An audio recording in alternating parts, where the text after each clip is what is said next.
Alrighty. Okay. Welcome back, everybody, to the Tradewaiters podcast, the comic book club, where we read a different trade paperback every single week. I'm Daniel. You're Nathan. We're brothers, and we read comics. Yes. How's it going today, Nathan? Good. Are you sunburnt? Yes. What did you do? No, I'm tan, Nathan. You tend to very red. We were doing like inventory at my job, and it took Outside? it took you have to do that? Yeah, normally I kind of handle the materials and stuff for when our guys need it. And so our supplier came and we were doing the inventory for that, and it took 3 hours. Wow. Yeah. And so I didn't expect that. I was looking at you and I'm like, something's off about Daniel today. He's a different hue. You're just mad because I'm tanner than you are. I don't think that's true. I don't think we'd even be able to tell right now because you're so red. Yeah. So I just have to put a filter on it to make it look like a tan or something. yeah, make it look darker. Yeah. As soon as I saw how red I was in the mirror, I'm like, fucking perfect on recording day, Do the reverse of saturation and then it'll even out. Yeah. Just make me pale. But we got different time codes in our description. We got the book, which is BirdKing. We got Back Matter Matters, and we have the pull list.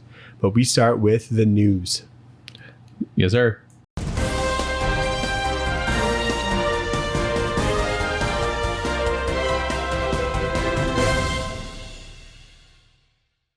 What news you got, Nathan? Daniel, big hot news. Big hot steaming news. Like today news? Why is it so hot? I think it was yesterday. Okay.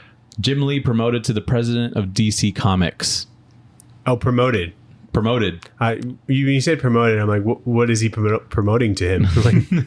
Aren't they on the same team? He's moving up. Nice. In the world. The president. So that's all of it. That's all of DC Comics. You report to Jimmy Lee. Yeah. Famous for his appearance on Sesame Street right. last year, which is pretty crazy. Yeah, good for him. Because he's still doing covers, I think, and stuff. So sometimes it's kind of weird to be the president of a whole organization, be oh, I gotta drop Batman for this cover. I could go to this meeting. I'm fucking dude, that would be so sick. He just pencils during some meeting. Yeah. What do you think, Mr. Lee? He's like, what do you think of this Batman? I did another Batman cover. Yeah, that's wild. That would be kind of sick if he was in big meetings and they're like, what do we want to do for the next crisis that we do? And he's just drawing. He's like, I already got a cover going now. Here's what I'm thinking. He draws it. That's pretty cool. Good for him. We love it. Yeah, pretty cool. Pretty cool. Nathan, we got another Transformers trailer. I didn't watch it. Spoilers, Unicron is in it. Who's that? He's the Transformer that's a planet. Whoa. Yeah. Does it transform into a big man? I don't remember Unicron. Really? Was he in the show? I'm sure, yeah. Okay. I'm sure if I showed it to you, you'd be like, oh, yeah. So he's Ego? Kind of, yeah. Okay. Or Mogo from, from the Green Lanterns? There were clips of Pete Davidson doing his thing, and he because he's one of the robots. Oh, okay. He's Mirage, and he was honestly a pretty good fit. Really? Yeah, so it was didn't seem too weird. Nice. Speaking of cars and trailers, Nathan, we got a little teaser for Twisted Metal. Dude, yeah, that was cool. Coming July 27th. I forgot that was happening. Me too, and then... It looked fake. Yeah. Something about it, Anthony Mackie didn't even believe he was there. Yeah, he didn't know what was going on. I don't think he even knew what he was playing. Yeah. But... Just read a script, I'm like, I can sit in a car. Yeah, he's like, I can cross my arms. I can just sit down? Sounds great. Yeah. I don't have to work on my abs for this one. Yeah. Hopefully it's good. I look back on those games fondly. What did we have that on? Was that on on the PSP? The PSP? Yeah. Dude, I went to the movies yesterday and some kid was on a bench playing some game and he had a PSP. Was it a PSP? It was yeah. Or was it a Steam Deck perhaps? It looked just like a PSP. It was probably a PSP. Same buttons. Yeah. I'm like, they had a newer generation than the ones that we had. Yeah, they had a light or something. Yeah. Or PS Vita or something. That might be what it is. Something like that. Yeah. So we didn't get that shit. We let our shit break. Yeah. Daniel Brian Michael Bendis is starting a new creator-owned series called The Ones at Dark Horse with the artist Jacob Edgar. Isn't that out? Is it out? I don't think it is. I thought I saw ads for it because I thought it looked cool. I don't think it's out yet, but maybe it is. I'm going to challenge your news. Okay, you should. Because I was like, that looks cool. And I saw it was by Bendis. I'm like, not that cool. What do you mean not that cool? Like, Yeah, dude. you think the ones looks cool, and then you see that Bendis is attached to it, and that diminishes your excitement for it. Yeah. So Wow. number 1 came out November 2nd. Last year? Yeah. By Dark Horse. Oh, wait. What notes are you looking at? That was just a tweet from Dark Horse. I didn't even know this had this. What did they say? That the trade's coming out? Each person in every mythology who was told they were the one are brought together for the first time to defeat the one, the actual one, the real one. Meet the ones from Brian Michael Bendis and Jacob Edgar. Huh. They're a little... And this was... the media guy was on vacation, apparently. Maybe they scheduled the tweet and they put it like a year late. Yeah, that's funny. Wow. Okay. Okay, well, that's not real news. Speaking of creator-owned things, Nathan, Okay. Spawn is doing another crossover with Philadelphia. That's random. Super random. Like Ed Brubaker? That I don't know what you're thinking of, but not Ed Brubaker. Philadelphia is like a current thing that's going on, I think. It's Philadelphia, the series? Yeah. I'm almost positive that's Ed Brubaker. I'll bet you that's not. Stop it. No, I don't want to slap bet. What did we slap bet last week? I remember doing it, but I can't remember what it was about. It was whether or not Ben Schwartz would be Plastic Man. Oh, yeah. Casted. You're in such a bad shape for that. Dude, oh my God. I can't. It's going to feel so good when I slap the shit out of you. 10 years from now. And I'll be like, hey, you remember that one time? It's from Rodney Barnes. I don't know who that is. He told you. Dude, why did I think that was a Brubaker thing? I could just slap you now. Was there a shot? No, that's not. We didn't agree on this. Maybe I saw a Philadelphia cover from like his boy. Sean Phillips. Sean Phillips, thank you. Maybe. What is Philadelphia? Should we read that? Probably. It's like on issue 30. It's got to be somewhat like pretty good. Yeah, there's not a lot of ongoing image stuff, so gotta support those. Especially not that goes past like 15. Yeah. So, Daniel, Nathan. we're talking about scary stuff, right? Some Spawn. They released the list of the Night Terrors tie-in books. Oh, I can't wait. Yeah, and Daniel, we're reading every single one. What do you mean? We have Night Terrors First Blood. Okay, that's a prequel one. That's normal. And then there's Night Terrors 1 through 4. That's fine. Okay. Here's the spin-off books.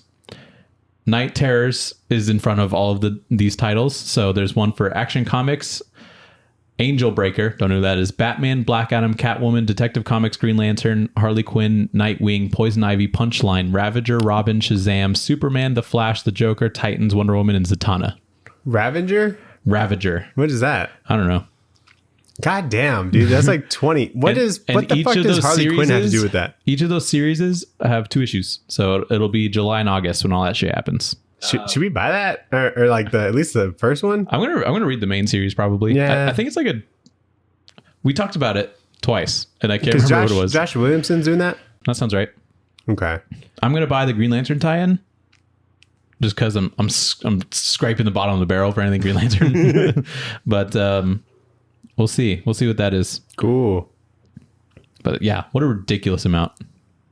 Nathan, we got a like picture of the Avatar: The Last Airbender animated movie. And it looks pretty solid, right? Looks cool. Yeah, they're a little bit older. That should be cool. We should read those comics. Yeah. Those are supposed to be like pretty solid as well. There's like spin-off ones that aren't just like the show, you know? Right. Which would be sick. And I agree, yes. So we got a trailer for American Born Chinese. It's coming out it's a series on Disney Plus. Okay. And American Born Chinese is a graphic novel that it'll be based on. That was written by Jean Luen Yang. Oh, cool. Yeah. I don't know the premise, but seems like it speaks for itself. A lot of people that was in like Everything Everywhere All at Once are going to be in the show, which is cool. Oh, like the dude that won the Oscar? Maybe. Oh, okay. They just said people. We got some people from this movie you like. Yeah, can't wait. Who's Michelle Yeoh? Michelle Yeoh, and then she's in it. Oh, well, that's great. That's a good pick. Yeah, so I think that could be a fun one to read. Like, yeah, totally. I don't know what the publisher was. It was something small, maybe like a Fantagraphics or something. But okay, yeah, it seems cool. Very cool. I didn't know that. Yeah, we got a Art of Invincible Season 1 book. Oh yeah, from Skybound. Yeah, coming out in November. Yeah, that should be fun. Yeah, it's just the comic. They just print the comic. They're like, I got you. There's one extra page. It's like, we got you, bitch. They gotta read it. Here's the comic. So I thought that was neat. Yeah, it would be kind of cool to see the collaboration between like the art departments and then like, you know, Kirkman and Ryan Otley and stuff. I'm a fucking sucker for the art books. Yeah, and it seems like he was like fairly involved in that whole process. At least he made it seem like it. So I'd be interested to see what extent that is. But very cool. And we're getting season 2 sometime this year, according to Invincible. I bet it'll be like fucking December. Yeah, probably. If it was anything. Yeah. But anyway, let's get into the book that we read this week. Yep. Daniel, we read BirdKing Volume 1 by Daniel Freedman and CROM. CROM is the guy that did the art. I like people that just have one name. Yeah, he's got like you have to be really confident and just have like one name, you know? Yeah, his real name is like something Cromley or something, but he just goes by Crom. For some reason I was thinking it was Cromulus. And I was like, oh yeah, Mr. Cromulus. Crom for short, please. Cromulus is my father. He's like Beyonce. Yeah, I know. Just Crom. Which, you know what? Good for him, and he deserves it because this is pretty fucking amazing. He's apparently a tattoo artist as well. Yeah, I looked that up. I followed him right after reading this, and he is a tattoo artist in London, Nathan. Wow. Yeah, and I like emailed him to try and get like an appointment. Shut up. Because because you're going to London. I'm going to London. Dude, get a BirdKing. I fucking might. Dude, He also did like a Berserk like flash sheet, which looks really sick too. Cool. So, and There's no way you're getting... He just tattoos like how his artwork is. Yeah. So I'd be super down. That would be amazing. His shop is 14 minutes from where I'm staying. So shut the fuck up. It's like gonna happen. You should walk in and say hi. Probably that too. That's so cool. But yeah, I'm really excited if that would work out. Because I was like up in the air on like who to get tattooed by.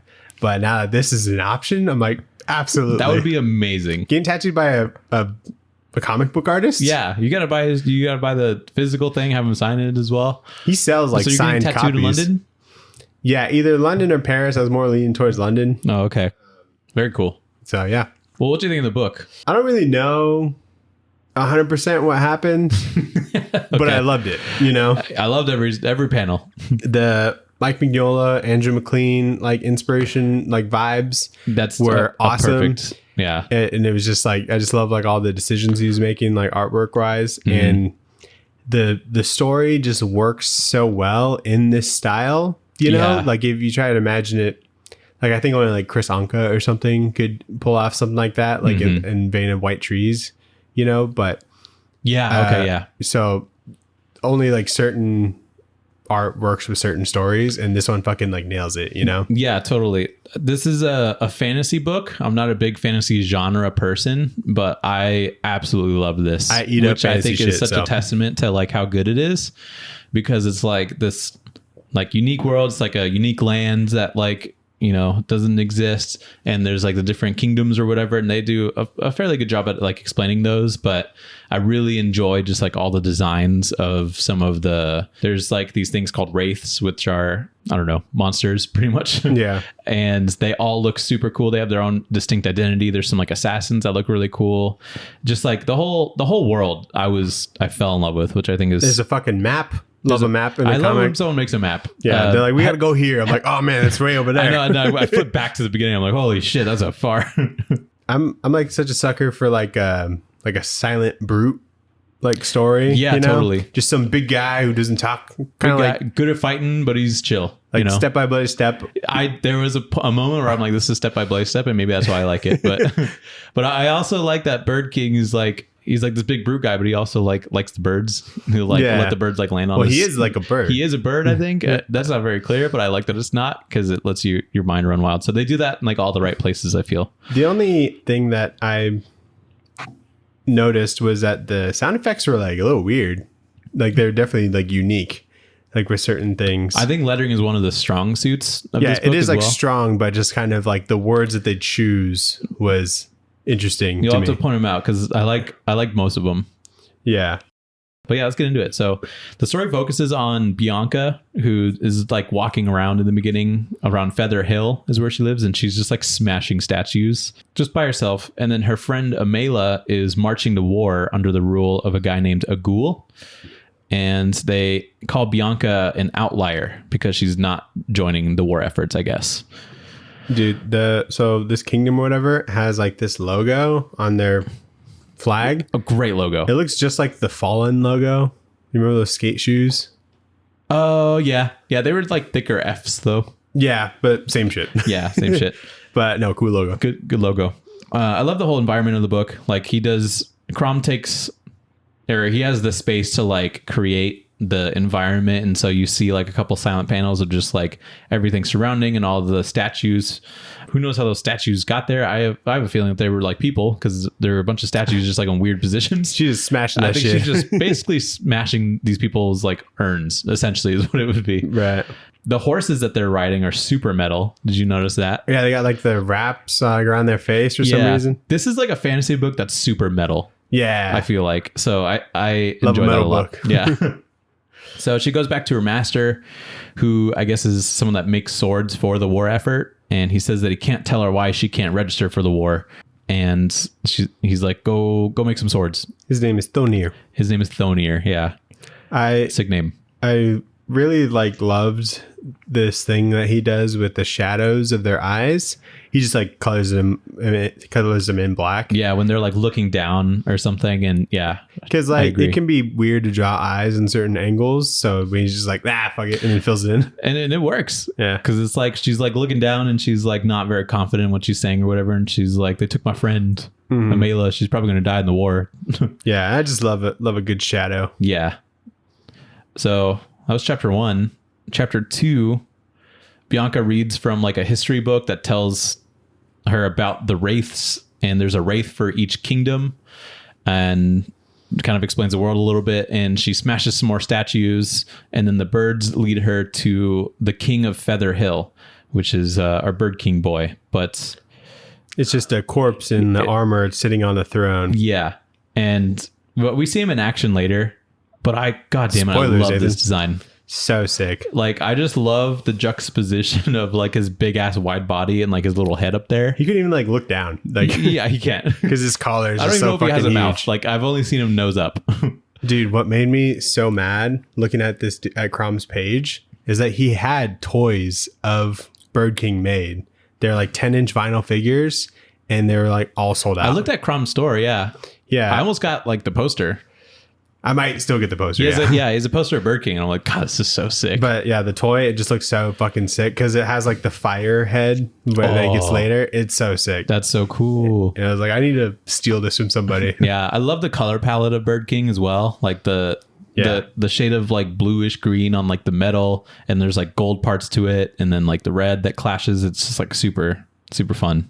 He's got like arrows in him as well, which is like part of the design. Pretty hard. I don't know if that's like part of the reason why he was inactive. Does he have them later? I think he does have them later, yeah. Because I think the birds sit on the arrows. But no, it's because we'll get to it. But yeah, so some dudes from like the kingdom or whatever, like knights or something. Yeah, there's like a ghoul has like some army men, and we haven't met a ghoul up to this point. He's just like the person like running the a ghoul kingdom. is like a dude's name. It's not like a ghoul. Yeah, it's not a ghoul. It's like a ghoul. The leader, the Sidious, perhaps. So Ogul's army men walk up to the master dude, and they task him with repairing the Aduran greatsword of everlasting flame. Which is such a good name. That's so fucking hard. That'd be a sick band name. He's like, how many words should this sword be? Which requires a special ore that he has to like get. And so the master is name dropped as the Hammer of the North. Also a sick name. So hard. And he's given 10 days to How fix can you this not sword. Like fantasy shit with like this? These kind of right. names. They do it right here, Yeah. which is like they make it so metal. Like I like metal fantasy. I think that's what my genre of fantasy is. Because this is fucking sick. If someone came out to be like, "You're the Hammer of the North," I'm like, "Fuck yeah, I am." Like, damn, that's a good one. Because he's like the only like blacksmith, I guess, in like Feather Hill. Yeah. So it's pretty important. And I like when an old man he's like super muscular and he's got like a couple scars on him and he's just like diligently like doing one thing and he's just making swords, doing young man's work. Yeah. And there's a great line when the army men are trying to like get him to do something, and then Thonir is like, a ghoul demands nothing from me. He asks and I answer. Yeah. And I was like, fuck, that's cool. He's like, fuck your king. So I also like, there's a couple like lettering things here that I think make it fun. So when he gets like angry at the men asking him to do him shit, he's like gripping his like hammer super hard and just has like grip in like lettering, which I think is fun. Or like whenever there's any sort of action, like there's one where he just like kind of pushes this guy over and he like skids like pretty far.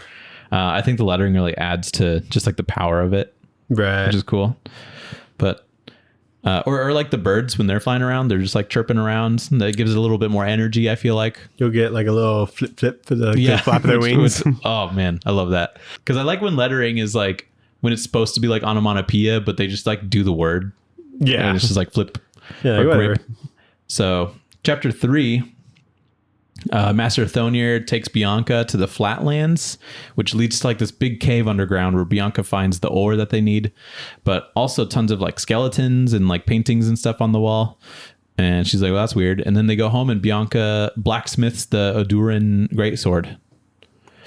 And that's pretty much this whole chapter. But the scene where they're like blacksmithing this blade just is so cool, because it's like a solid like 3 or 4 pages where they're like constructing it, and it's just like a bunch of, it's like the whole blacksmithing process where they heat it up, they melt the ore, they pour it into the mold, and then they cool it and then fucking make it sharp and shit. It's just super satisfying. Yeah, the sword's like a really cool like color, like it's got like a bunch of colors in it. I guess the ore is like, I don't know, colorful, and it's like a marble kind of kind of feel, which is really, it's a fun sword design. And, you know, he's really good at drawing skeletons. I think as a tattoo artist, you kind of have to be. Oh, yeah. Gotta be able to draw skulls a million times. So when she's in this like cave where the ore is, there's like these like pterodactyl looking like skeletons and shit. Yeah. And super, super cool. So chapter 4, Thonir talks about his time in the war and Featherhill being like burnt down. And then he became the blacksmith for a ghoul after that. And then he talks about how Bianca's mom went to war and kind of like how he got the Hammer of the North name. Young Thonir looks pretty cool. Oh yeah, there's like, I like seeing him. The armor on his arm. Yeah, that's always fun. I'm like, did he have a metal arm or something? Like my brain just went straight to like robot arm. Yeah, you know? 100%. And then a ghoul's got like, he's got like the 4 horsemen or something. He's got these like 4 guys that look really like special, and they just like pull up and they like start talking some shit. Then they get hit pretty much, which starts like a big fight. Master Thonir is like stabbed, and then Bianca is like taking him to like escape on like a horse, but they like kill most of the dudes except for I think one. So big action scene here. This is that weird like onomatopoeia I was telling you about. Like, I'm not sure what sound that's supposed to be. Cinter? Is that a word? I think, didn't they mention like cinters in this? Oh, right. I don't know what, I never picked up what that was. Yeah, so there's like a lot of lore, like things that, what were you saying about like, Wraiths? Wraiths, yeah. There's like a bunch of different wraiths that each kingdom has. It's like kind of like an item or something that they all kind of represent. Yeah, and it's like it's kind of like how all the like Green Lantern Corps have like their own like creature as like a part of it. So like Parallax is like the Yellow Lantern one. And stuff. So it's similar to that. But so yeah, there's definitely a lot of lore that was like a little. It was just like a lot. Yeah, a bit hard to follow sometimes. Sure, but not like necessary to really understand what's going on. Yeah, you don't have to like know it. But I would appreciate like knowing what a cinter is because it sounds cool. Yeah.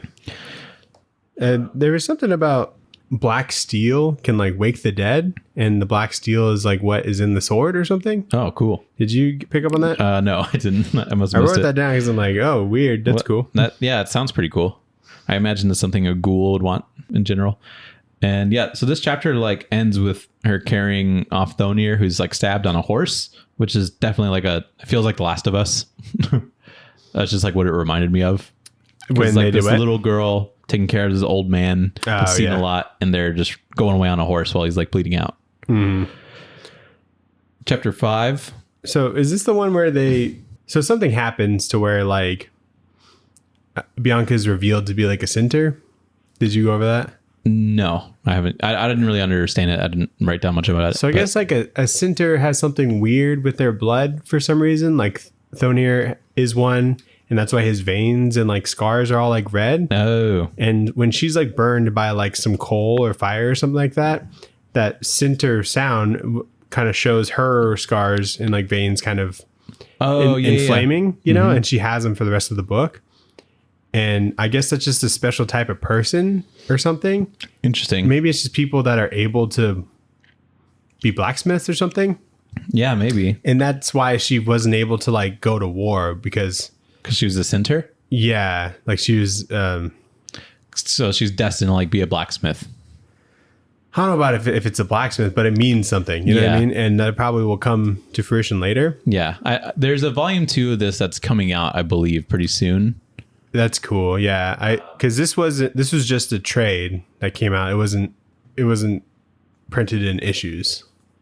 Correct. Like, yeah. It comes in graphic novel volumes. Yeah. An OG end, if you will. Yes. Chapter 5, Thonir tells Bianca to go to Atlas, and then he like passes out, and one of Agul's men that is still alive has to go to Agul and tell him that Bianca and Thonir got away. And Agul's not too happy, and he orders that guy to go to Bispin and get some assassins called the Triplets from the House of the Shadow.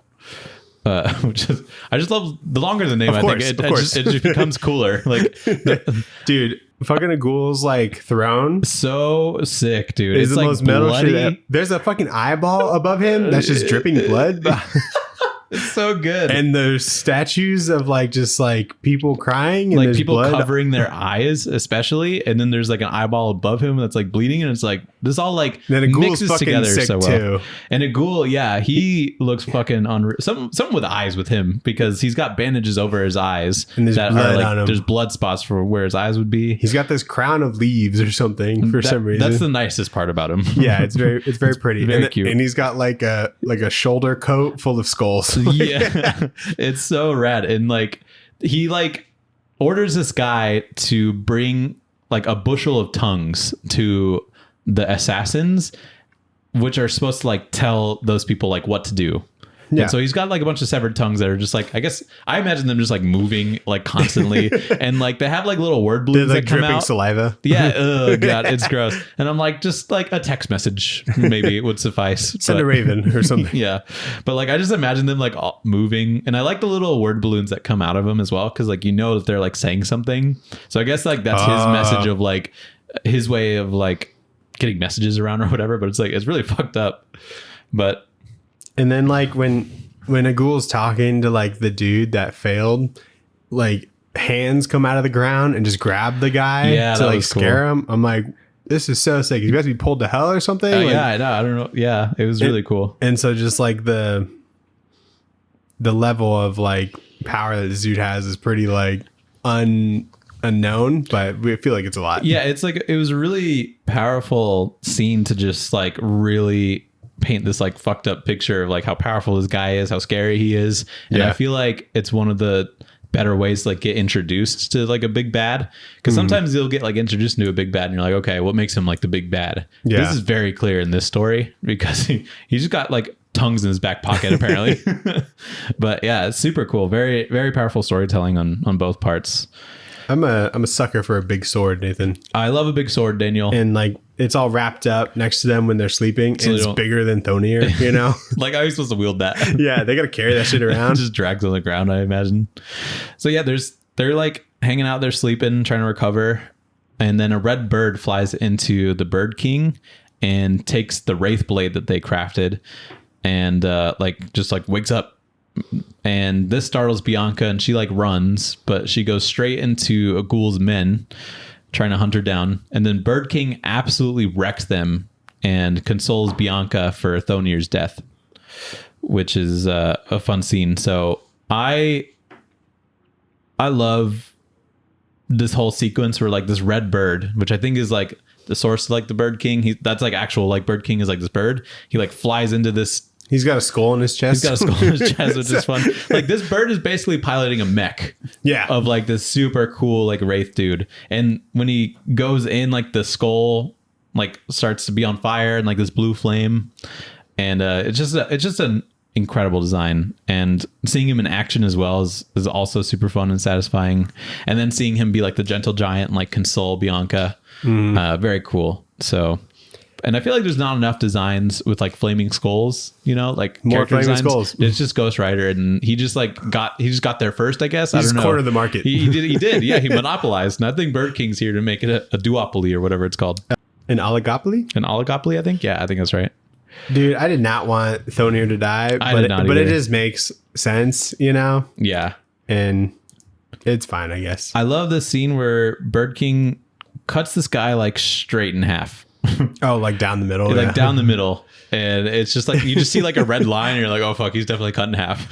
Yeah. But super cool.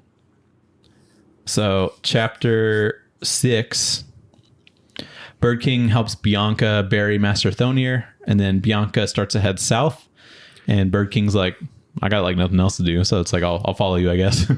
And then they're going to Atlas, Nathan. They're going to Atlas, and which is not on the map. It's not on the map.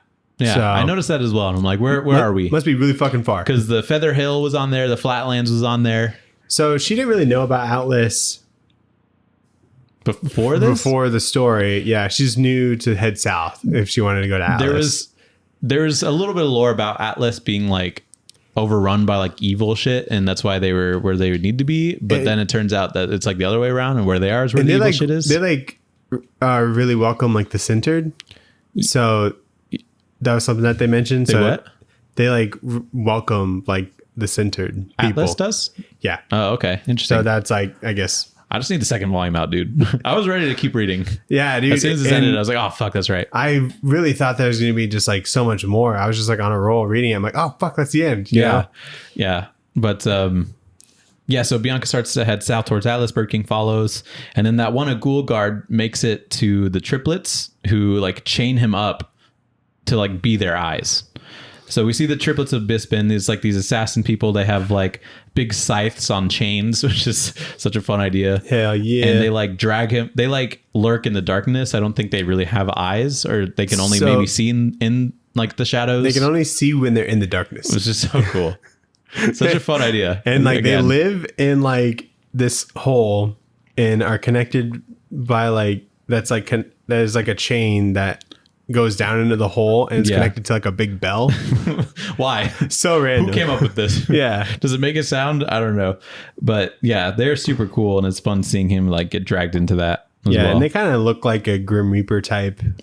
Yeah, or like Plague Doctor kind of design. They have the Plague Doctor looking masks, and it doesn't look like there's any eye holes or anything, so it just kind of plays into the whole blind thing. Yeah. I'm glad they have that, because these guys are very scary, and you'd think they'd just be like super OP, like if they could see, you know, but they had to kind of handicap them. There's like a healthy balance there of like, yeah, I agree. So then chapter 7, Bianca and BirdKing, they head like more south to Atlas. They see like a ritual thing that's or like a tribute to like keep them safe or whatever. Just some more lore there.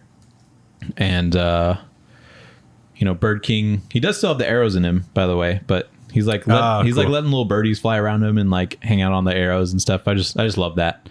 I can't say I'm not a huge fan of his cape, like in the back. Have you seen like how much it droops down?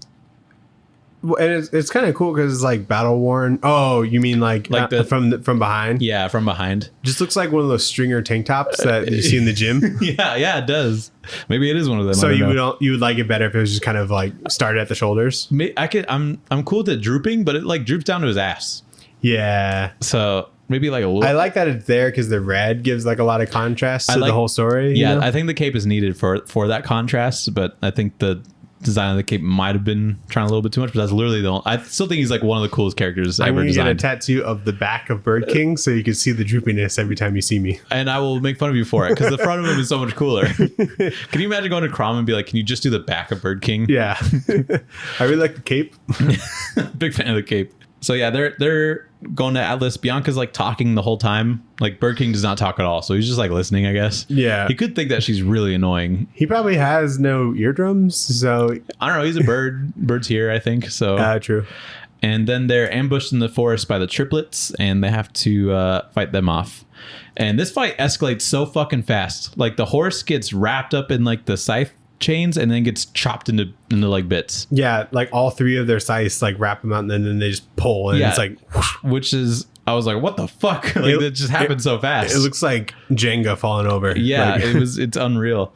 And like this dude again nails the comic book lettering in this fight. There's a point where like a Ghoul's Guard dude comes into the mix, and BirdKing like grabs him and throws him, but the lettering is just toss. But he's like clearly throwing him like pretty fucking far, which I think is really funny. Is this panel right here? Oh yeah. Yeah. He's just like But there's a couple different elements there where they like take BirdKing's sword away and that like depowers him, I guess. And so Bianca has to like jump into like the shadows, which is where they're kind of lurking, to get it back. So there's something for both of them to do, which I appreciate. It's not just BirdKing like she's wrecking like them, hugging like this blade, which would like that's not a great so idea. dangerous. Yeah, it doesn't seem like a great idea. But she like gets it back, and then she's almost dragged into the darkness, and then BirdKing just like stabs into like the darkness and kills one of the assassins and gets Bianca back. I just liked all the elements there. I think there's a lot of ways to get creative with it. It's super fun that all the backgrounds of these panels are just like different colors. Yeah, they're like these really, like the color palette's really nice. It's like like these pastel kinda, colors. Yeah, and because like if the colors were too close to each other, it'd be kind of weird. But they're all like different, like colors, kind of adding to like that contrast of the whole page. Yeah, because I think a lot of the like character designs and stuff are really dark. So when there's action going on in like a really bright, blank, pastel red or pastel yellow background, yeah. It's super cool. I think it totally adds to it. Definitely. And so Birdmaster and Bianca fight them, but Birdmaster? Not Birdmaster. BirdKing and Bianca fight them.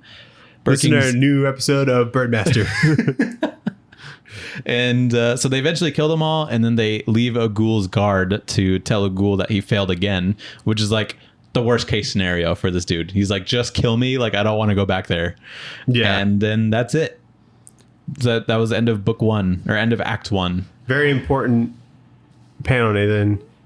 He does the classic silent brute thing by picking up Bianca and just puts him on his shoulder. Yes. So they can walk. So which might be really hot for her because since his head is on fire. It is right next to a flame, and it's a blue flame. A blue flame. That's even hotter, I think. I think that means that it's hotter. Or it's dying. I don't know. Yeah. Probably super toasty up there. It doesn't look comfortable to sit up on one of his shoulders either. But yeah, definitely some Step by Bloody Step vibes, because like this dude does not talk, and this is clearly like the talkative one. Yeah. But and then it says end of act 1, which was very abrupt for me because I knew that there was still like 30 pages left, and it's all back matter, baby.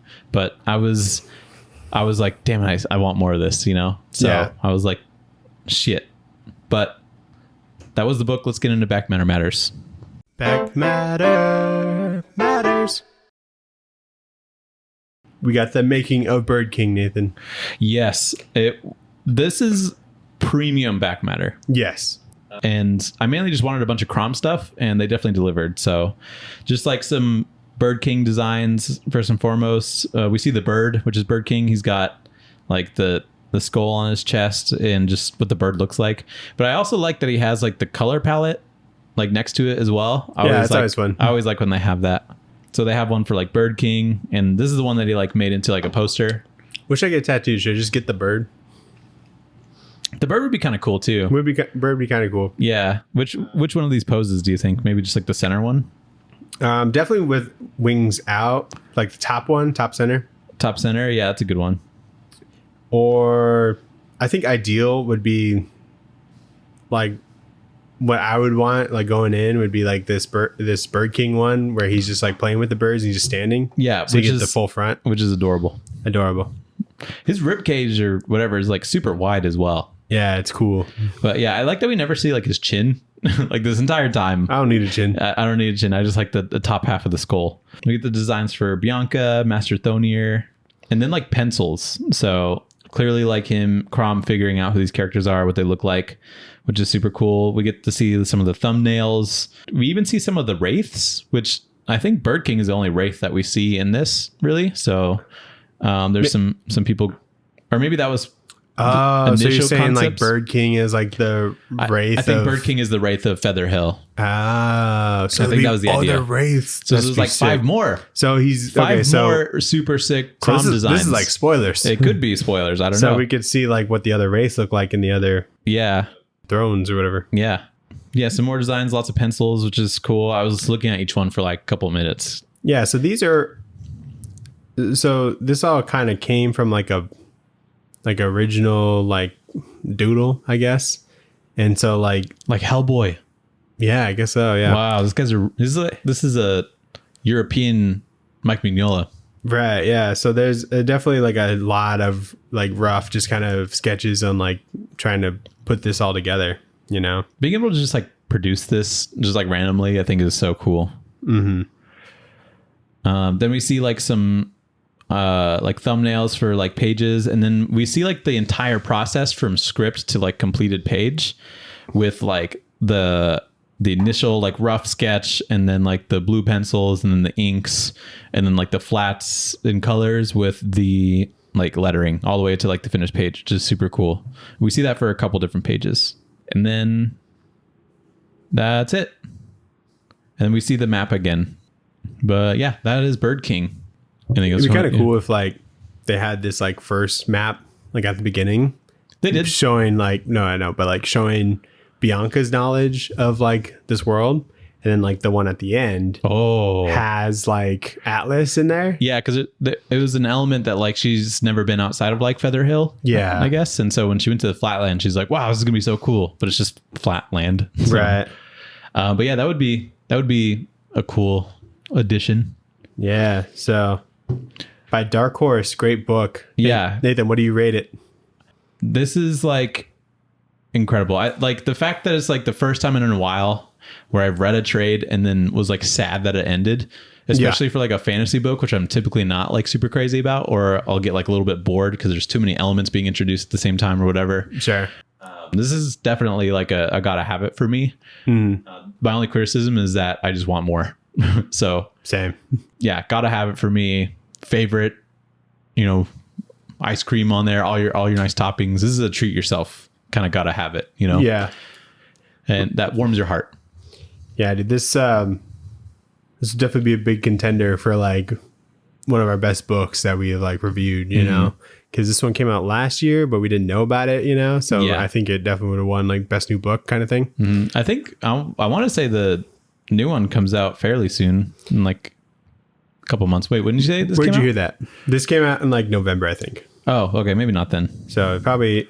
I know CROM has like another book called Raiders. He's also got another job, Nathan. So it might take some time. I know. I understand that. Yeah, they're like from the creator of Raiders.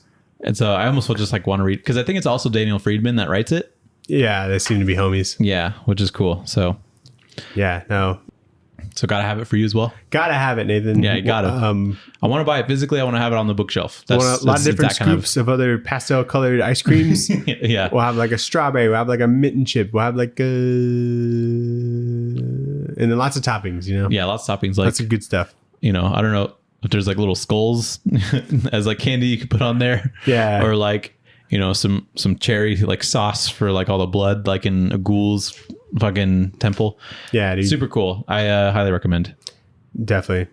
Good pick, Nathan. You kind of went in a little blind and you just demanded it based off a cover. Dude, yeah, I saw just like a random tweet and I was like, wow, this looks kind of cool. And I looked at I downloaded the sample. I looked at like 4 pages and I was like, this is my shit right here. This would definitely be like a book if you like picked it up off of a shelf in a store and just kind of flipped through it and be like, this is sick.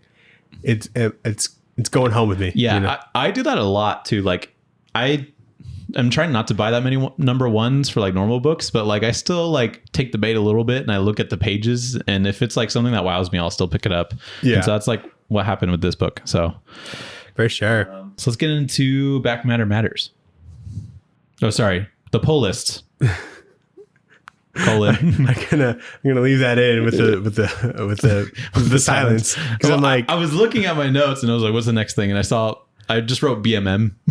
And let's go into the pull list, : Shove in your box. The pull list, what did you shove in your box? What'd you get, Nathan? Bit of a light week, but I got Batman 900.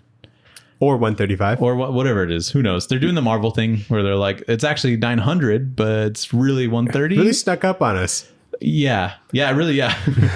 Chip's been on 800 issues. But it's also weird because it's like really the jumping on point was like 125 or something is when Chip got on. Yeah, something like that. And so he's really only like 10 issues in. So there's like 3 different numbers I have to memorize. But right. So I picked that up. I picked up Shazam #1 from Mark Waid and Dan Mora. Yeah. One of our favorites. And then Money Shot Comes Again, #1 came out this week. I'll write that down. And did you even read like the other trades? no, but it had the cover that looked like Infinity War, but it was all the Money Shot characters. And it was like all them in space. And I was like, I just have to pick this up. It's like too good. Infinity War cover? Yeah, I don't know if I have a picture, but like, it was like an Infinity War tribute. Infinity Gauntlet? Sorry, Infinity Gauntlet. Okay. Yeah, I'm a fake comic fan apparently. You're such an MCU I have that on, fan. I literally have it on my fucking wall. Like I have that Infinity Gauntlet. But yeah, it's like an Infinity Gauntlet. That's hilarious. Yeah, Spook put it out. It was fun. There's also Groot #1. Did you get that? I looked at it and I debated it, but I'm trying not to buy #1s, Daniel. Sure. So I didn't get it. I'll look at it and decide. I looked at it and then I flipped through a couple pages and I didn't see Groot. And I was like, what am I doing here then? Ooh, I don't think so. He's definitely in there. But yeah, I was like, maybe not. So did you read anything? Yeah, I read Green Arrow #1 that came out last week. Green Arrow Okay. How's that? From the Donna DC. It's like exactly what I wanted in like a Green Arrow series. They're really kind of leaning into the whole like Green Arrow like sort of family aspect. So there's, Green Arrow there, Black Canary, there's Roy Harper, Connor Hawke, which is his son. And there's like the whole like family dynamic going there. Really good artists. And I can't even remember his name, but it was like not someone I'm super familiar with. Okay. And then there's like sci-fi aspect. That's like a part of it as well. But I really enjoyed it. It was like kind of what I wanted. That's good. So especially in like a spin-off kind of book. Yeah, exactly.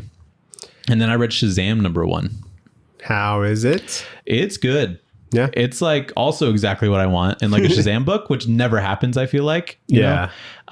But it's like, it feels like a Spider-Man book, but it's like Shazam, which I think is how Shazam should be like handled. Yeah. Where it's like he's like still a kid. He's still trying to like, even though he has like the wisdom of Atlas, that doesn't mean he's smart. So like he has to like go to school still. You know? Like don't forget that. Yeah. And it opens with him riding a dinosaur. So I'm like, this is already top tier for me. Good start. And he has, I assume you're going to read it, right? Yeah. Okay. I'm going to spoil the first scene. It doesn't like spoil anything. It's just a fun moment. Okay. He saves a dinosaur and then has tea with the dinosaur family. And he just has a cup of tea with them. And I'm like, this is already insane. But Dan Mora like really hones into like a funner, like sillier style. Sure. Which is really impressive. Like Shazam in his like a Shazam form is very like, his expression is like very childlike, which I think is really cool. Yeah. And so he's like very interested by things that are happening, or he's like very excited by like, that he's fucking around with dinosaurs or whatever. So I liked it a lot. I think it was pretty cool. Cool. And it ended differently than I thought it was going to. And so I'm interested in where it goes. Sweet. So does that mean is he off World's Finest then, I would assume? I think World's Finest.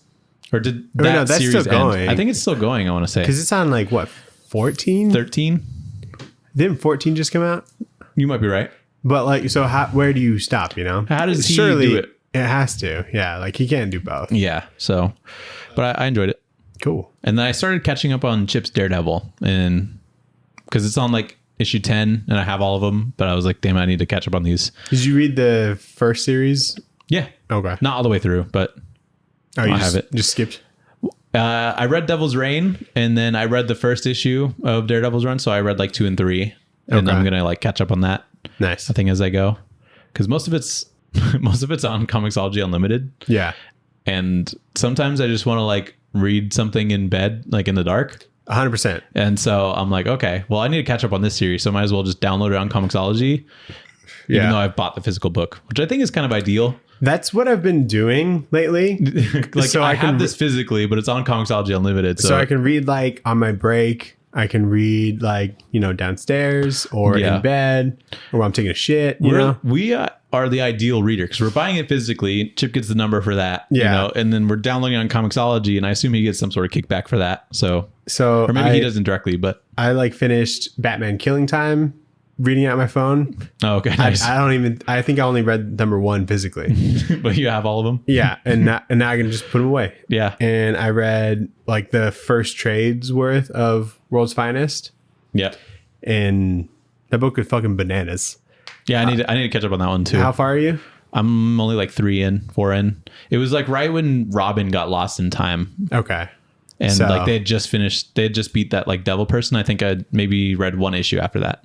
They beat the devil person. There's like a devil person that they're trying to lock in the mountain. Did they lock him in there? Yeah, they did. Okay. So you might be at like 6 because they lock him in like the 6th. Okay, so then that's where I am. So you saw the bit where like they got like the Green Lantern ring? Yeah.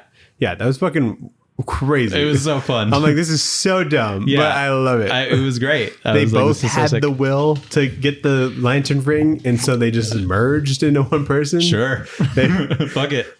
They fucking go tanks, man. They did go tanks and Gogeta or whatever. I didn't care because it was Dan Mora drawing it. So I'm like, you could do anything. You could do anything to me right now. And it only lasted for like an issue or two, so I couldn't be like mad at it. And it's just like the design was so bizarre. And I'm like, let's just fucking roll with the punches. And like the pacing is incredible in that book. Yeah, it really is. With how much is going on. Like you fly through that trade. Yeah. And so there's still so much that goes on, but it's still so easy to read. You know? It's great. That's a sleeper hit for sure. Yeah, definitely. Did you watch anything? I watched half of season 2 of Barry. Okay. And I watched what's probably like a top 3 episodes of television, which is when he fights the jujitsu guy.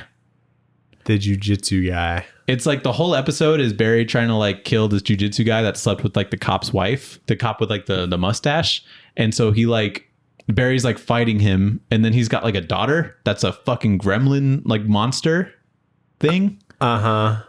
And she like starts biting Fuchs like cheek at like one point, and she like climbs trees and then goes on top of the house and like, we need to kill her. And Barry's like, I don't want to kill her. You don't remember this at all? This is like 2 years ago. I think I'd have to see the people in order for me to remember. I couldn't even tell if it was John Hamm or not. He kind of looks like him, but you remember this guy? And like Barry's in like hold on. So who is that?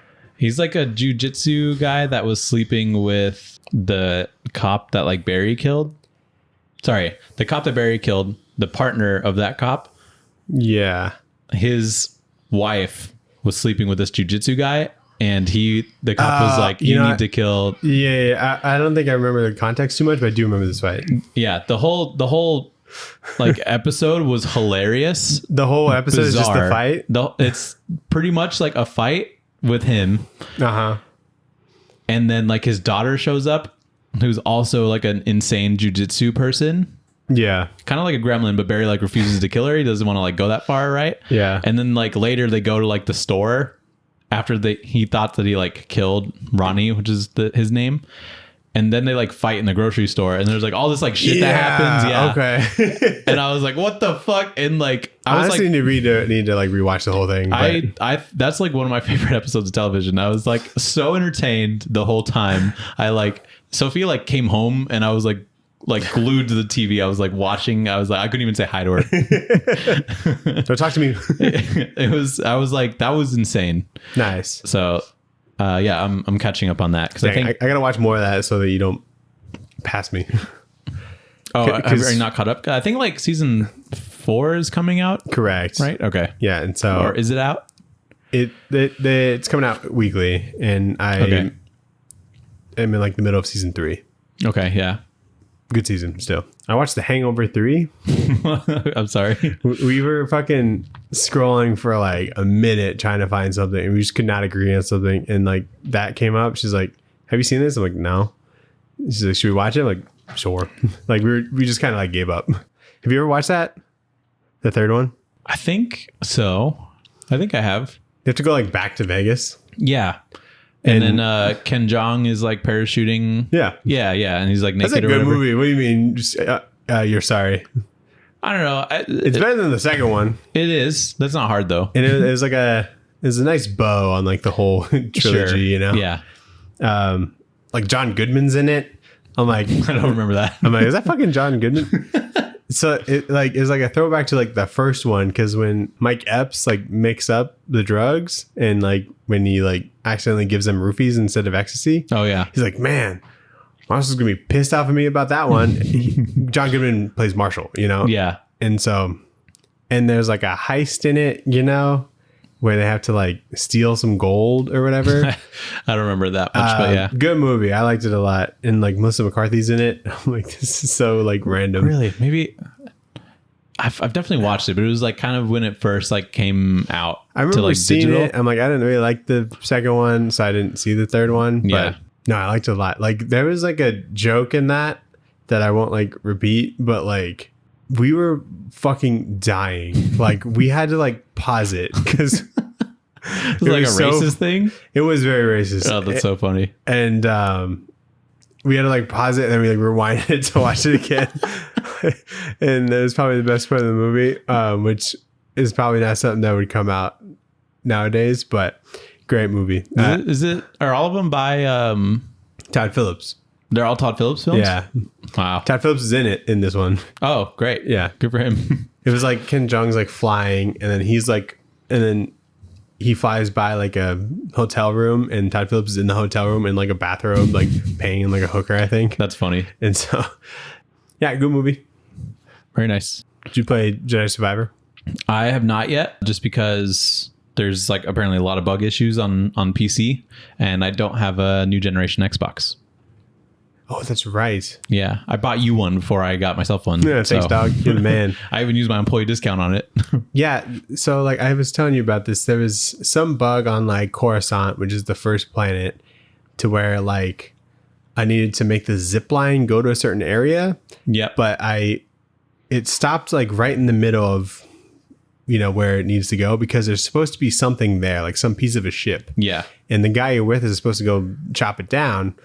And I had to watch like a game playthrough to see like What the fuck you how doing, I needed yeah. to go. Yeah, because that piece didn't show up for me, you know, so there's no way for me to ask the dude to chop it down.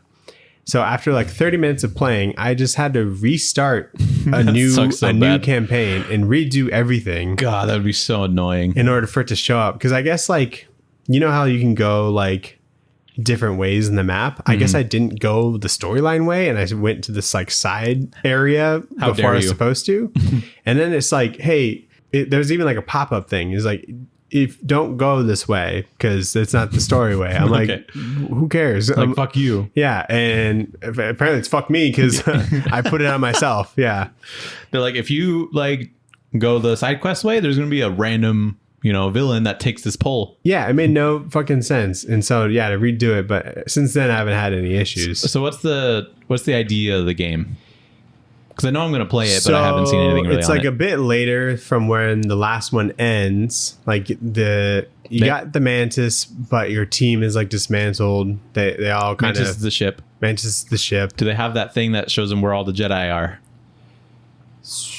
There's like a little Tesseract thing that they had, and it's like, here's where all the young Jedi are, or something like that. I think they like gave that to somebody more important. Okay, I to think you handle. might be right. But so what's the crew up to?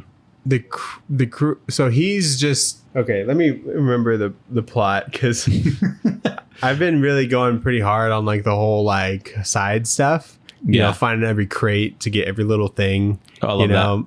There's he can like use the Force in certain areas to figure out what happened in those areas. Okay. And so there's these little like glowing things you go gather. And so I'm just like trying to get to all the areas and whatnot. That's cool. But those maps are so fucking big. Really? It's nuts. Like when you showed up, I just left a planet because I was like done with it. Like I was so over How much there was? how much there was. Wow. Like I didn't go to every little nook and cranny of like this map because I got lost. Like yeah, you have a map that you can pop up, but I didn't know where I was and where I hadn't been. Wow. And it was infuriating. Can you like fast travel?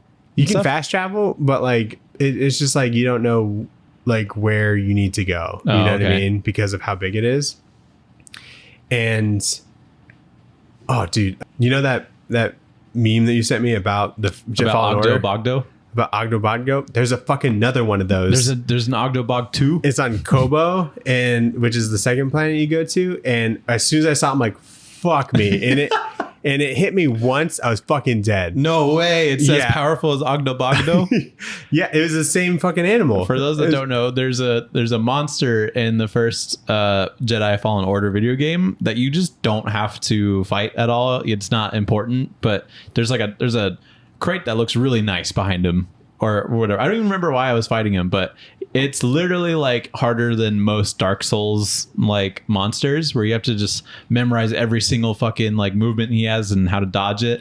Because if he hits you like once or twice, you're fucking out. There's like he's a nightmare. Multiple kinds of those animals that you have to fight. There's one that's like, it looks like a Yeti kind of thing with like horns coming out of the side. It might be like kind of the same creature that's in like Empire. Yeah. But like not in the snow. And there's this other like Triceratops looking one. Cool. And I've like died so many times fighting those things, because some of them you can avoid and just not go to that area, but some you have to fight in order to like move on. Yeah. And I've debated like, because I just picked like the middle difficulty, which is Jedi Knight, which I did in the last one. And you're debating going down? Yeah, I just want to do fucking story mode. You're just not a gamer. You don't have the gamer blood. Dude, I don't have patience, I guess. And I've gotten to the point where I get like anxiety now. Like if you go into like a little cave and some little creature pops up, fucking goosebumps, all my hairs on my arms stand up. That's what you want. You're immersed. You're oh fuck. Like it, because if I die, I go back to my last like saving point. You want steaks, Daniel. I only like eating steak. I don't like other steaks. Not incurring the stakes. Yeah, and it's just, dude, and that's awesome. And so I'm at that point, and I wanted this game to be longer than the first one, but after how long I've played, I played it like every day since it came out, and put like at least an hour into it, and now I'm like, fuck, this game's long. Well, stop doing all the side shit. No, I know, but it's like, because you don't know necessarily where the storyline is going. Oh. Like which way is like the main way, you know? So you just end up going other ways, and then it just stops. There's not like a waypoint, and it's like, here's the story mission. Sometimes, but anyway, no ponchos in this one, which is crazy. I guess Kestis has grown up and he's grown out of ponchos. I liked my orange poncho. Maybe you have to earn the poncho, because you can earn different shirts and stuff and different torso things. So maybe you get a poncho later. Right now, my guy looks pretty sick, but like, I will look forward to getting a poncho later. Yeah. It's funny because I was like, these ponchos look kind of weird at first, but then I was like, this is ridiculous. Why is there a poncho? And then I just like slowly fell in love with it. Now it's essential. Yeah. Now I just want the poncho. Yeah. Now that I can't have it, are you shitting me? I'm like, why would you take this away? I think so. The game's like gigantic to download. And I think it's got the original Fallen Order on it. Like, because when you go to like load game, continue, new story mode, it's just like Jedi Fallen Order. I'm like, what do you mean? Have you clicked it? No, I don't want to jump into that. Why not? It's just, I don't know. I just like, I'm not that curious, but I think that, because I think it's like 140 gigs or something. The game? Yeah. That's pretty big. Yeah. Yeah. And I felt big. And so anyway, good game. I'll keep playing that, and it's consumed most of my life so far. Action's pretty good. The controls and stuff. Action's good. Dude, I feel like I was much better on the old one. And I think you played it on the easiest difficulty on the old one. I did not. I know for a fact that I didn't. Okay.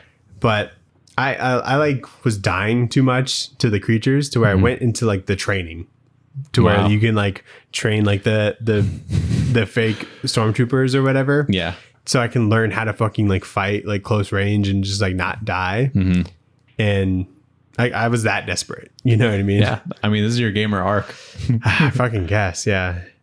Cool. And so it's fun. Glad you're liking it so far. Yep. Hey, we got plenty of time. Plenty of time, I guess. We got plenty of time for a game that I created.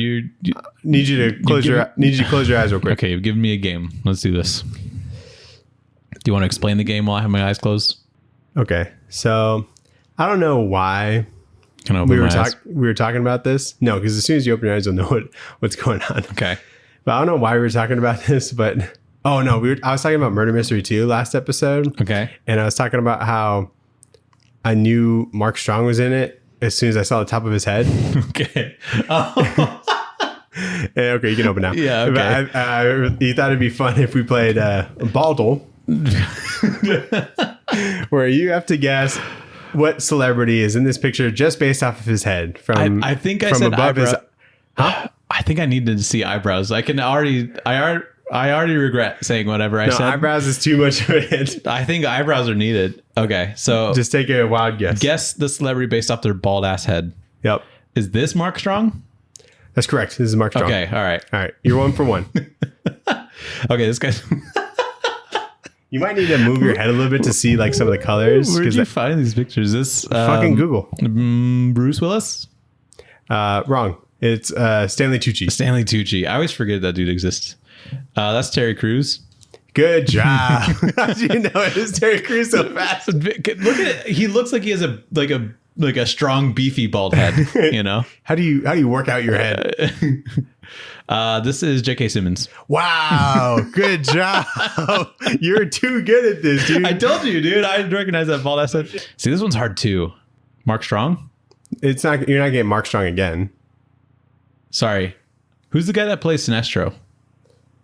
That's Mark Strong. Is it Mark Strong? Okay. Fuck. Okay, so this is Bruce Willis. Correct. Okay. All right. Very good. Very good. Yeah, he's got a tall head. Ooh, okay. We have some context. So not quite bald, but definitely male pattern baldness. Is this Danny DeVito? No, I don't. It's not. Ooh. I don't think Danny DeVito's bald enough. I think he is. For the sake of Baldwin. I don't know this. It is Jason Statham. Oh, just the little hairs I think threw me off. He doesn't. I think he normally like has. He fucking nailed J.K. Simmons based off his little hairs. Well, he always has the little hairs, but I don't know if Jason Statham has. I think he commits to going bald. Okay.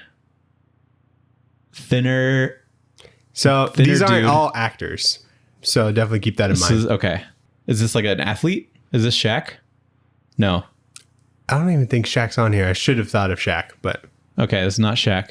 Athlete though? I don't know. Fuck. I honestly don't remember what order this went in. Oh man. I'm trying to think of who this could be. I don't know. It's Michael Jordan. Oh, okay. He doesn't give off bald guy energy. Sure, yeah, I get that. This dude's got some freckles. Is this Christopher Lloyd? Christopher Lloyd's on this list. Okay. Ooh, this is a tough one. Bald dude with freckles. Bald white guy, freckles, a little bit of hair. It's white. I think this one's hard. I can't remember. I don't think I can get this one. All right. John Malkovich. Ooh, I should have got that. Damn it. Fuck, that just looks like okay, we got a vein. There's no repeats, you know. I had a hot streak and I'm still riding that high, to be honest. You're doing way better than I thought you'd do. Because as soon as I crop these, I'm like, this is hard. This is super hard. He looks younger, like not like John Malkovich age. Okay. I'm looking at the vein as if it'll like give me some sort of information. Uh-huh. Is it Johnny Sins? That's a good one, but no, he's not in this. Okay, I don't know then. Vin Diesel. See, that's Diesel, Nathan. I'm forgetting. You should have trusted the I vein. like how you found a bloodshot picture of him too. I didn't even. I was just trying to look for the most head-on picture. Yeah, that's funny. Ah, that's a good one. Okay, is that Bryan Cranston? Nope. This is. Oh yeah, it is. No. You made this, you even know. Sorry. See, that one's kind of a trick one because he's not actually bald. Yeah, like this. Well, this one he might have been actually. I don't think this is a bald cap. I think for parts of he shaved his head, but he's not like he's also balding. done it with a bald cap, right? Like later for like. But yeah, I recognize like the slight hairline there. Which okay. This looks familiar. Ooh, I'm trying to get his like ethnicity. I feel like I should know this one. I should know this one, right? You should know all of these. I really? Okay. Like the point was to like I wasn't doing anything tricky to where like he'd be like, who the fuck is that? It like I wanted you to like kind of kick yourself if you didn't get one. I don't know this one. Okay, well it's Mr. Worldwide. Pitbull. That would have been crazy if I got Pitbull. I would have left. Shit. Okay. Got some freckles here. You get a little bit of forehead wrinkles. Yeah, we get some wrinkle, which I think is a big thing. His head looks kind of fucked up. I think his head's just a little tilted. I think it's an actor. Okay.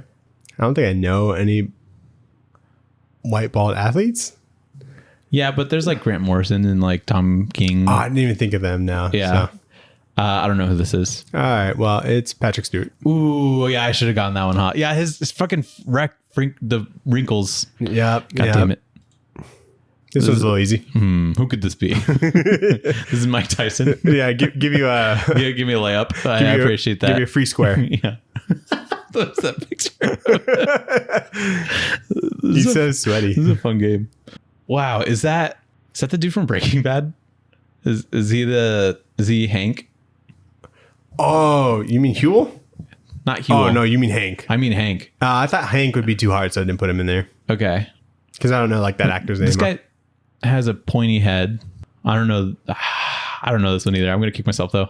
Just like, so his complexion's a little bit darker. Okay, yeah, because from here he looks pretty white, but maybe just like, I think it's just maybe a flash that gives the highlights. This picture's a little weird because he's got like purple on the top of his head. I still don't think I know unless it's like Charles Barkley. No, it's not. No, he has a rounder head. Yeah. No, I don't know. All right. Tyrese Gibson. Ooh, I'd never think of that man ever. So get this one. I just Googled bald celebrities and I clicked a lot of people. Okay. Yeah. I almost think it's Terry Crews again. I don't know this one either. Samuel L. Jackson. Yeah, he also doesn't give off bald energy, does he? Because like wow, his head's so big. He looks like Megamind here. Yeah, the shine on this makes him look like way wider. Yeah. But no. That's a trick question. That's a tricky one. Okay. Wow, big mole on the front. You really got to focus on the mole. Who's got a big fucking mole? I wish I knew so I could study. You know, half of these, as soon as we're looking at the head, I like don't know. You know. Okay, like, so he's older. Like when he's got it's some revealed freckles. to you, it's revealed to me too. Like. Okay, white guy. We got some forehead wrinkles. We got a mole. Oh, I remember now. Okay. Older guy with a mole. I think if I had time to study like bald people, I would have gotten way more. But I don't know who this is. That's so fun. It's Ben Kingsley. That's hilarious. I didn't know he had a mole right there. Yep. He was actually in an episode of The Sopranos recently. Oh, yeah. Recently, what does that mean? Or I guess like for me recently. Yeah. He just plays Ben Kingsley. Oh, okay, cool. Yeah. Is this Charles Barkley? And this one's at an angle. Charles Barkley's not in this. Really look at it, really think. And then maybe think about bald people we haven't seen yet. That's why I wanted to say I can't even think of any other bald person other than everybody you showed me here now. Oh, is this The Rock? It sure is. Okay. That's a good one. Yeah. And that's our game, Nathan. Okay, nice. Congratulations for, I don't know, maybe passing our game of Baldle. Yep. There's nothing wrong with bald men. Male pattern baldness is very common in adult men. And so this is just something that we happen to notice. There's nothing wrong with you if you're bald, but we will make a game out of you. And all these people are elite and much better than us and icons. And way more rich. Yeah, way more rich. If you are just listening, hop over YouTube and play Baldle with me. I might cut this out of the audio completely because I don't know if it's very engaging. Yeah, okay, that's fair. But I'll say this. If Daniel does end up cutting it out, leave this in the audio. We're going to play Baldle. And I guess bald people just face off the top half above their eyebrows of their head. No, because eyebrows you would get every single one. You know what I mean? I think I get 90 of these or 90% of these with eyebrows. Yeah, because it's crazy how big of an identifier just eyebrows are. Yeah, it is. I think it helps, but I'm happy with who I got. That's like 5 out of what, like 15? I don't know. You made the game. Anyway, I thought there were more. That was fun. Thank you. That's so stupid you put that together, but because like we talked about it on the last one, I'm like, oh, I need to do that. I totally forgot we even talked about that. That's the beauty of editing every week is I remember everything that we talk about, and then say that we're gonna do. Yeah, and then I'm like, oh, that's a good idea. That's funny. Anyway, and I thought So I think we have another open week Okay. for what we're going to read next week. What are we going to read next week? Cool. Well, I picked last time, and I picked a banger, so yours better be pretty banging. I don't like the whole you pick one, I pick one, because then it kind of defeats the purpose of our birthday ones being special. That's fair. So we should probably do DC you should next. give me ideas. Yeah, we haven't done DC in a little bit since Blue and Gold. I thought what I think would be fun is if we both picked a DC one that we both somewhat okay with, but can't necessarily decide on, and then we just flip a coin. Okay, I like that. And that might be a solid way to go about picking books in the future. Yeah, honestly. Okay. So I think we need to, personally, I think we need to review some of the very clear classics, because we haven't really gotten to a lot. Yeah. And so, but we do kind of lean towards the critter own underground kind of stuff that's more lesser known. Mm-hmm. My pick will be Preacher. Okay. And then you can choose whatever you'd like. You want me to choose a Vertigo one, or It could be Vertigo or DC. okay? I think I really want to do Superman by Tom King and Adam Kubert. So, Pick a different one. are you serious? That defeats the purpose of what you just said. Okay. Well, shit. Now I gotta let me look. How about What about Batman Universe by Bendis and Nick Darrington? Dude, why you want to pick a Walmart book? Because they were sick. Did you read that one? I started it. Did you started Batman Universe? Okay, hold No, on. I'll pick a different one. I didn't start Batman. You're saying you don't. You want to pick someone from the Trinity, really? You're saying you don't want to read a Nick Darrington book. That's what you're saying. I love Nick Darrington. I just want you to say that to me. What was the premise of Up in the Sky? Up in the Sky, the Tom King one. Yeah. I don't know. I haven't read it. All right, we can do Superman. It's fine. No, wait. What We'll were flip, and then hopefully I win. Okay. All right. Yeah. Superman Up in the Sky then is my pick. All right, I'm gonna flip it. I'm gonna catch it, and then put it down on my sunburned arm. Be careful. Yeah, you got to call it in the air, right? Heads. It's tails. Who reading Preacher? Got it. Okay. Yeah. All right. Garth Ennis, Steve Dillon. Yep. So when you go on Comixology Unlimited, it'll only give you like book 1, which is the first 10. The first arc is the first 7. For 7 issues. Yeah. Okay. I've never read Preacher. I'm on like book 2 or 3, so I'm like somewhat into it. So this would be like kind of a reread. I haven't read it in it's been like a couple years, like maybe 2019 is when I read it. Oh, okay. Cool. Yeah, let's do that. Preacher, a classic, a TV show. A TV show as well. Next time we coin flip, I'll have something ready. But yeah.